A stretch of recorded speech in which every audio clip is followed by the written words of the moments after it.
Добро, јас само едно кратко прашање имам до новинарот Ивановски, а тоа е прашањето за склучен договор со телевизијата каде што ја имал својата емисија.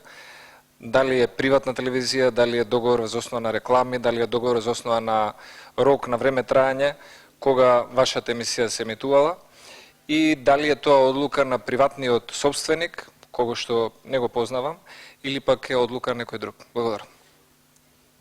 Поведете.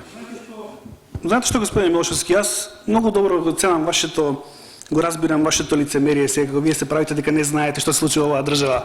Па сега, мојот газда, а вие не сваќате, сами знаете што се случува во оваа држава, дека ако не си со владата реклама нема да добиеш, дека ќе ти пати контрола, ќе те затвора, ќе те снема.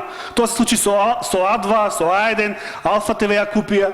Значи вие можете да се правите тука сега дека не сте од тука, дека вие не разбирате. Ама сите знаат и малите деца знаат. Ако К15 го укинаа, па што е со мене што 2 години само постојам, уште не сум се докажал. Вие сте соучесник во диктатура, вие тоа добро го знаете. Сте студирале во Германија, ама ништо не сте научиле за демократија таму. Требало малку повеќе да се дружите меѓу медиумите. Ја не знам зашто Конрад Аденауер цело време поддржува да воведувате диктатура во Македонија. Таа организација има голема дамка врз своето CV, што цело време вас ве помага да го правите ова што го правите во Македонија. Благодарам.